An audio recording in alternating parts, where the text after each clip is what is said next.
அண்ணா பல்கலைக்கழகத்தில் நடந்த சம்பவம் கண்டிக்கத்தக்கது.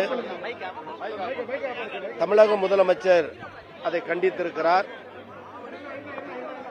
கல்லூரி மாணவியும் சக மாணவரும் பேசிக் கொண்டிருந்த நேரத்தில் சமூக விரோத செயல் எண்ணமுடையவர்கள் சிலர் அவர்களை தகராறு செய்து தகாத முறையில் நடந்து கொண்டதாக குற்றச்சாட்டு 2 தினங்களுக்கு முன்பு நடைபெற்று பல்கலைக்கழக அளவில் அந்த மாணவி எந்த புகாரும் கொடுக்காத நிலையில் இன்று காலை காவல்துறையிடம் அதற்கான புகார் மனு அளிக்கப்பட்டு மனு அளிக்கப்பட்ட ஒரு 2 மணி நேரத்திற்குள்ளாக துரித விசாரணைக்கு உத்தரவிட்டு சிசிடிவி கேமரா போன்றவர்களையும் சந்தேகப்படக்கூடியவர்களும் உடனடியாக கைது செய்து கைது செய்யப்பட்டவருடைய படத்தை காணொளி மூலம் அந்த மாணவிக்கு காட்டி இவர்தானா என உறுதி செய்து அவரை சிறையில் அடைத்திருக்கக்கூடிய துரித நடவடிக்கை எடுத்த பெருமை தமிழ்நாட்டு முதலமைச்சரை சாரும்.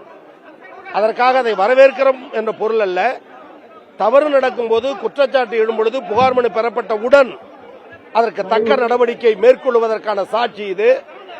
இன்றைக்கு குற்றவாளிகள் சொல்லுகிற அஇஅதிமுக அண்ணாமலை போன்றவர்கள் இதே பொள்ளாச்சியில் நடந்த கூட்டு பலாத்கார நிகழ்ச்சிக்கு எஃப்ஐஆர் போட வேண்டும், இன்னார் குற்றவாளி என்று சொன்னபோது கூட பாதிக்கப்பட்ட மக்கள் புகார் மனு கொடுக்கவே தயங்கிய காலம் உண்டு. ஆனால் தன்னந்தனி மாணவியாக புகார் மனு தந்து உரிய நடவடிக்கை எடுத்திருக்கிறோம். நீங்கள் சொல்லுவதை போல சிசிடிவி கண்காணிப்பு கேமரா பொருத்தப்பட்டும் நுழைவாயில் உரிய வாயில் காப்பாளர்கள் போடப்பட்டும் எதிர்காலங்களில் இன்னும் சிறப்பான முறையில் அந்த பல்கலைக்கழக நிர்வாகத்தை பெண்களுக்கு பாதுகாப்பான சூழலை உருவாக்க முதலமைச்சர் சொல்லியிருக்கிறார். அந்த கருத்துருகள் கடமைகள் எல்லாம் தொடர்ந்து செய்வோம் என்பதையும் குற்றச்சாட்டு வந்தவுடன் நடவடிக்கை எடுக்கப்பட்டு தொடர் நடவடிக்கையில் இருக்கிறது என்பதையும் இந்த நேரத்தில் தெரிவித்துக் கொள்கிறேன். அது தவறான தகவல். இது சார் அண்ணாமலை சொல்லுகிற காரணத்தால் அது கொண்டு அரசியலமைப்பு சட்டத்தில் எழுதப்பட்ட வாசகம் அல்ல. எது நடந்தாலும் திமுகவை குறை சொல்வது என்பது அண்ணாமலையினுடைய பிறவி குணம். அதன் அடிப்படையில் சொல்லுகிறார் தவிர அது உண்மை அல்ல.